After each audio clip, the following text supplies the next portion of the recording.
Allah Allah wa Rasul Allah,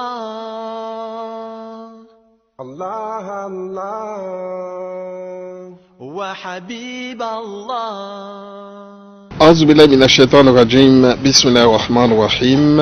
Au nom d'Allah, les tout miséricordieux et les très miséricordieux, chers amis téléspectateurs, nous voilà une fois de plus pour terminer en fait cette longue liste des nécessités préconisées par l'islam, ou si vous voulez les besoins vitaux qui concourent à l'existence même de la vie.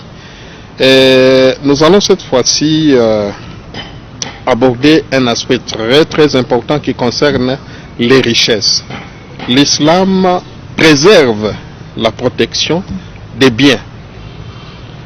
Le bien ici, c'est tout ce que l'homme peut posséder qui a une valeur quelconque. Alors, l'islam préconise ou préserve, n'est-ce pas, préconise la préservation de ces biens-là. Dans ce sens que il interdit de s'accaparer injustement des biens d'autrui. L'interdiction est formelle. Et l'islam va jusqu'à dire que c'est lui qui meurt tout en défendant ses biens, il est élevé au rang de martyr. C'est dans ce sens que l'islam préconise l'amputation de la main du voleur. Le voleur subit comme châtiment l'amputation de la main. Et cette amputation, bien que cela nécessite et cela soulève des tollés de la part de ceux-là qui veulent se considérer comme étant des donneurs de leçons des droits de l'homme, ils disent que non, nous sommes en train d'appliquer là une législation moyenâgeuse qui n'a plus sa raison d'être aujourd'hui. Nous leur disons non. L'islam, bien sûr, ce n'est pas une religion statique, mais elle obéit au progrès de la science. L'islam est conforme avec la modernité, avec la mondialisation, mais s'il faut sacrifier les principes fondamentaux, n'est-ce pas, si cette mondialisation nous pousse à sacrifier les valeurs fondamentaux de notre religion sur l'autel de la modernité ou sur l'autel de la mondialisation, là nous disons stop. Parce que c'est vrai que les circonstances ont changé depuis l'époque du prophète Muhammad sallallahu alayhi wa sallam jusqu'à aujourd'hui. Ce ne sont plus les mêmes circonstances. Mais les sanctions restent telles qu'elles ont été édictées par le législateur lui-même.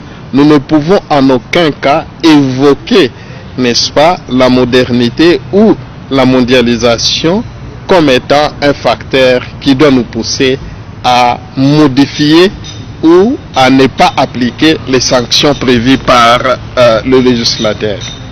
La sanction, disais-je, en ce qui concerne celui qui s'accapare injustement des biens d'autrui ou qui vole carrément, c'est l'amputation. Mais cette amputation est conditionnée. Premièrement, il faut que l'objet volé revête une certaine valeur bien connue, n'est-ce pas? Et si c'est un objet de faible valeur comme une bouteille, évidemment, l'auteur de l'infraction ne peut pas être exposé à cette peine-là d'amputation.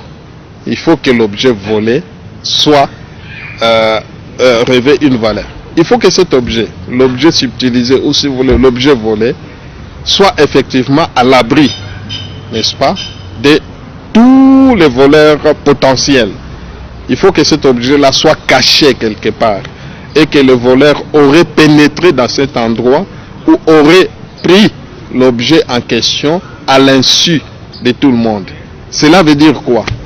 Si l'objet volé est exposé sur la voie publique, par exemple, comme cette caméra, si ça se trouve sur la voie publique, n'est-ce pas, et que le preneur, celui qui passe, prend ça, il ne peut en aucun cas être considéré comme voleur, parce que le propriétaire de l'objet volé lui-même n'a pas pris il a exposé ça sur la voie publique. Vous connaissez très bien l'adage qui dit ramasser, ce n'est pas voler. Effectivement, si l'objet se trouve être exposé sur la voie publique, dans ce cas-là, on peut parler du vol. Et puis le mobile, ou si vous voulez, le motif qui a conduit le voleur à voler. Si c'est pour des motifs de faim, par exemple, ou de soif, en tout cas, on ne peut pas lui appliquer la rigueur de la loi. Quelqu'un qui a volé pour le motif de la faim, il avait faim, il a volé, n'est-ce pas, cette nourriture pour assouvir sa faim ou pour assouvir sa soif. Dans ce cas-là, on ne peut en aucun cas lui appliquer cette sanction. Pourquoi? Parce que il faut condamner plutôt ce riche-là qui a emmagasiné, qui a thésaurisé beaucoup d'argent et qui ne veut pas remettre ça dans les circuits normaux, qui ne veut pas s'acquitter du droit de l'orphelin ou du pauvre. Dans ce cas-là, il faut plutôt couper les deux mains, n'est-ce pas, de ce monsieur égoïste qui ne veut pas donner à manger aux affamés, que de couper celui qui a volé pour le motif de la faim, n'est-ce pas? Donc la sanction reste telle qu'elle est, mais sous certaines conditions, notamment ce que nous venons d'énumérer. Donc voilà pourquoi nous vous disions que c'est un besoin vital préconisé par l'islam ou préservé, un besoin pour lequel l'islam milite pour sa préservation. J'étais en train de dire que c'était les biens, n'est-ce pas, al-mal, les biens qui consiste à dire que c'est tout ce que l'homme peut posséder qui a une valeur quelconque, et l'islam élevé au rang de martyr, c'est lui qui meurt tout en défendant ces biens-là. Alors, la sanction, nous l'avons bien définie ici, c'est cette sanction-là émane même du législateur pour empêcher aux gens de ne pas commettre cette infraction-là, parce que dans la plupart des pays où on applique cette sanction, en tout cas on connaît moins de cas de criminalité et moins de cas de vol. C'était là l'autre nécessité préconisée par l'islam. L'autre besoin vital qui concourt à l'existence de la vie préconisée par l'islam, c'est bien évidemment la protection de la parenté. La protection de la parenté, ça c'est très très important. C'est ce qui permet même, n'est-ce pas, à faciliter la continuité de la vie, n'est-ce pas, qui permet aux gens de se reconnaître. Il est d'un père connu, d'une mère bien connue, qui appartient à telle tribu. Raison pour laquelle l'islam insiste sur la préservation des liens de parenté qui concourent même à l'existence de la vie. Sans ces liens de parenté, nous serions considérés comme des bestiaux qui vivent ici sur terre. Nous aurions affaire à beaucoup d'enfants des rues, bien que la rue n'ait jamais engendré, communément appelés les enfants des rues, les bâtards, dont on ne connaît ni Adam ni Ève. L'islam, pour pallier à cette situation, exhorte aux croyants de préserver leurs liens de parenté. Le père doit être connu et la mère doit être connue. Raison pour laquelle l'islam ne reconnaît pas des principes comme l'adoption. L'adoption, oui, bien sûr, mais en cas d'adoption, il ne faut jamais considérer l'enfant adoptif comme étant ton propre fils biologique. C'est de lui transmettre votre nom, de lui transmettre le nom de famille. Non, le Coran interdit cela en disant: appelez-les par le nom de leur père. Si vous ne connaissez pas le nom de leurs parents, ce sont de vos frères en la religion. Donc, quand vous avez adopté un enfant, il ne faut en aucun cas lui donner ton propre nom ou le nom de ta femme, parce qu'il ne fait pas partie biologiquement de votre famille. Voilà, ça c'est le premier. Et le deuxième principe, c'est la filiation. L'affiliation, par exemple, il est strictement interdit, n'est-ce pas? Une femme mariée en islam, qu'on puisse lui coller les noms de son mari. Comme c'est le cas, hein, comme nous le vivons aujourd'hui. On parle de première dame, on parle de telle, de la femme de telle, ou pour désigner cette femme-là, on commence maintenant à la désigner par le nom de son mari, alors qu'elle ne fait pas partie de la famille de son mari. Donc, l'islam considère cela comme étant une aberration, que une fois mariée, que la femme ou la fille musulmane adopte ou prenne le nom de son mari. Non, non, non, non, non. C'est vraiment là une grosse erreur. Malheureusement, ce sont des pratiques que les musulmans ont commencé à observer de nos jours. Ils suivent ces habitudes-là. Si vraiment telle habitude était autorisée en islam, nous aurions pu parler de Madame Muhammad sallallahu alayhi wa sallam pour désigner Aïcha. Mais voilà que tout en étant mariée, Aïcha a gardé les noms de sa famille, n'est-ce pas? Les noms reconnus ou les sobriquets donnés à toutes les femmes des prophètes, c'était quoi? Al-Mu'minin, la mère des croyants, n'est-ce pas? Aucune femme du prophète Muhammad sallallahu alayhi wa sallam était désignée par le nom de son mari. Madame Muhammad sallallahu alayhi wa sallam. Non, non, non, non. Qu'Allah puisse le préserver. Hasha lillah, le prophète Muhammad sallallahu alayhi wa sallam, il est protégé par Allah. Il ne pouvait pas tomber dans ces erreurs qui ont constitué des erreurs dans lesquelles sont tombés les gens qui ne partagent pas la foi islamique. Donc en islam, il est strictement interdit, au risque de nous répéter, qu'une femme musulmane ne doit en aucun cas porter le nom de son mari. Elle doit garder son nom, le nom de sa famille, n'est-ce pas? Parce que le père doit être connu et la mère aussi doit être honnie.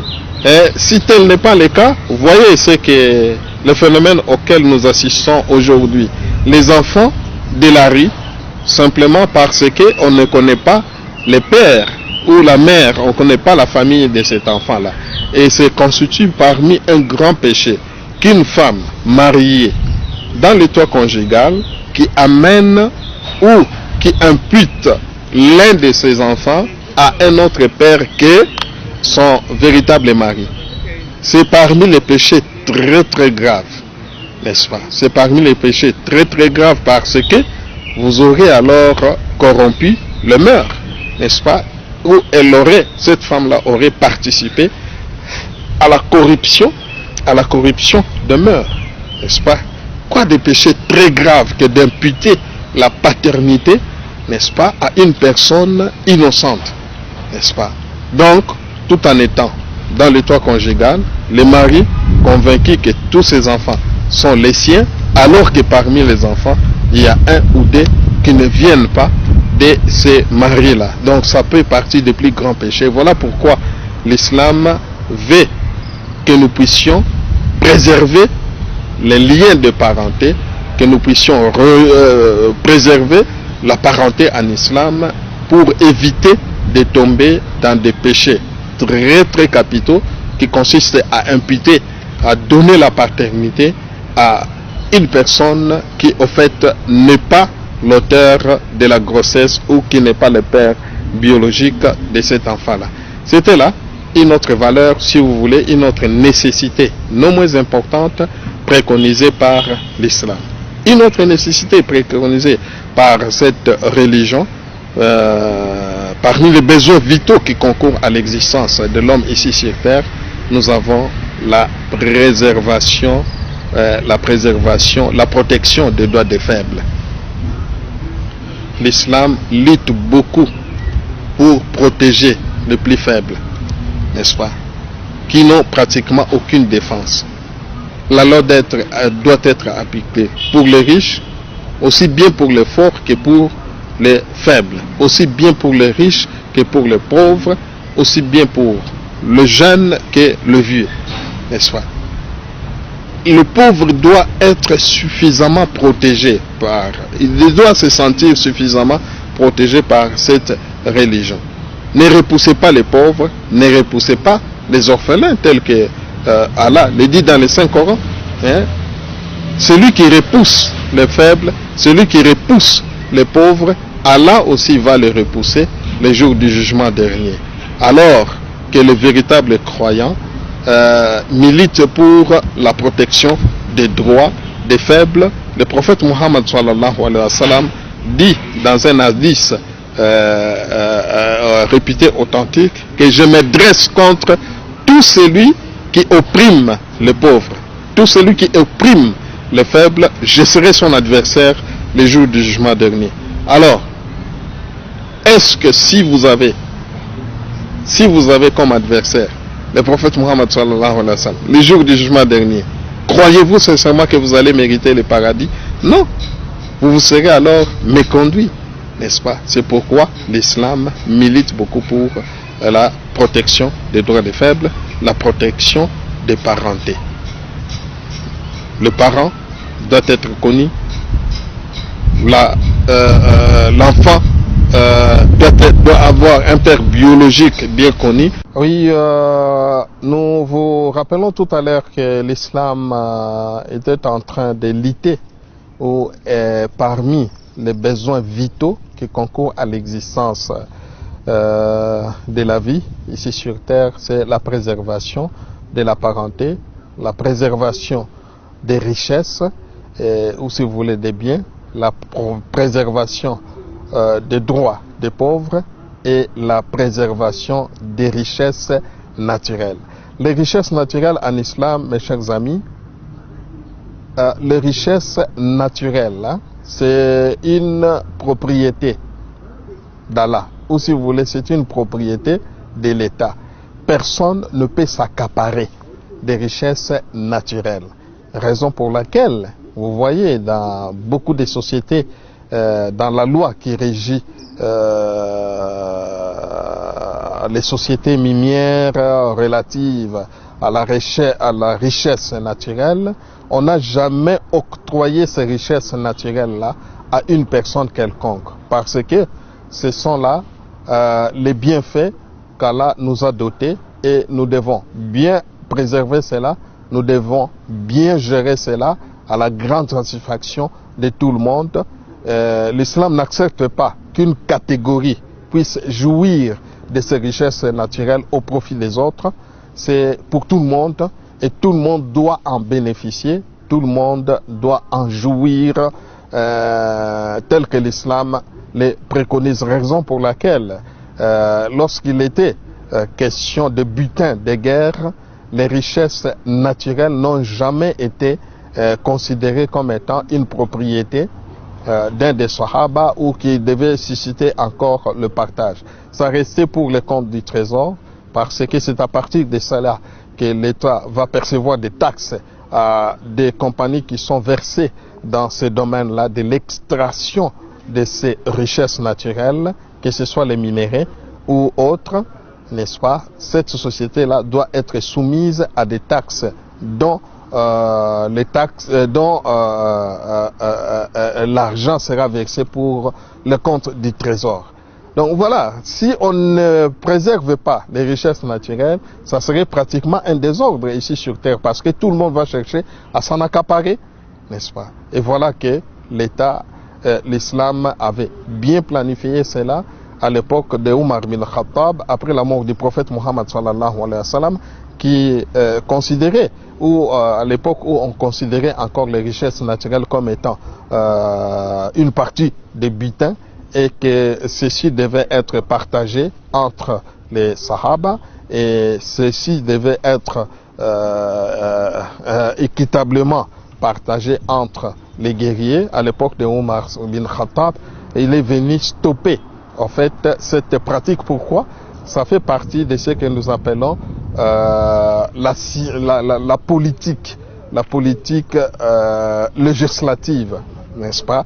Le juge apprécie, n'est-ce pas? On laisse la liberté au juge d'apprécier, et le juge à ce moment-là, le premier calife c'était Omar bin Khattab, qui lui avait estimé que non, à l'époque, les circonstances qui ont milité à ce partage-là à l'époque du prophète Muhammad sallallahu alayhi wa sallam ont cessé d'exister, alors il a stoppé, n'est-ce pas, il a stoppé cette pratique-là pour faire voir que non, les richesses naturelles, c'est la propriété de l'État islamique.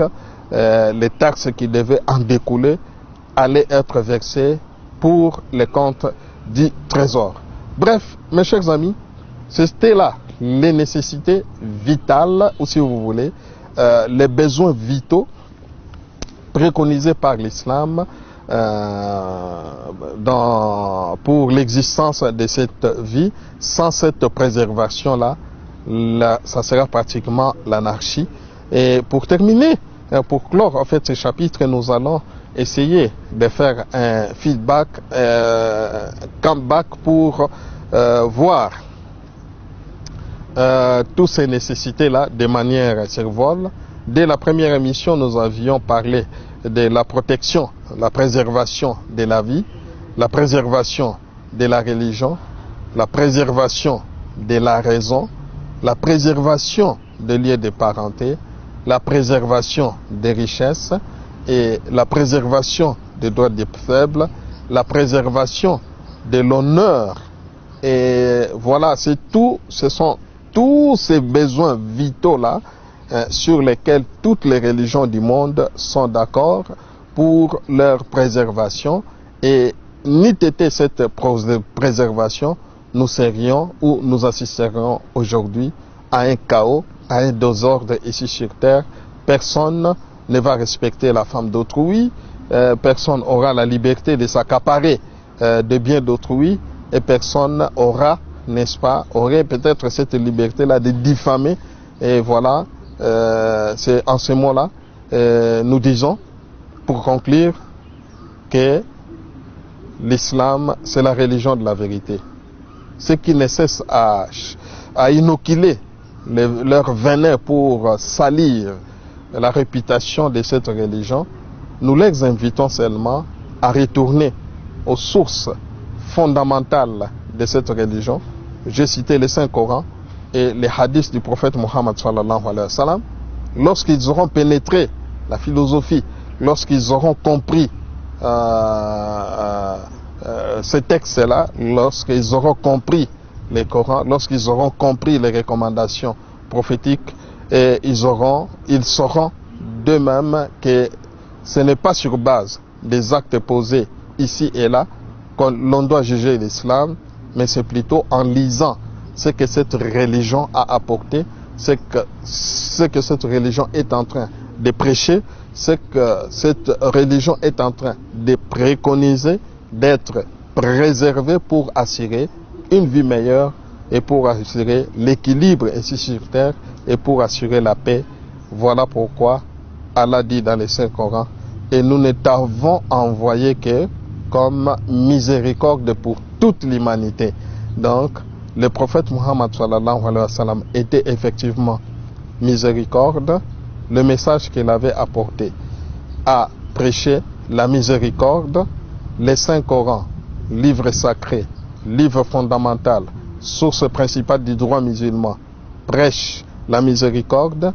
Les hadiths du prophète Muhammad sallallahu alayhi wa sallam, les paroles sacrées du prophète Muhammad sallallahu alayhi wa sallam ont prêché cette miséricorde et ont tous concouru pour la préservation des besoins vitaux qui concourent, qui font même l'existence ici sur terre. Nous allons nous séparer là en vous disant Assalamu alaikum wa rahmatullahi wa barakatuh. Allah, Allah, wa Rasul Allah,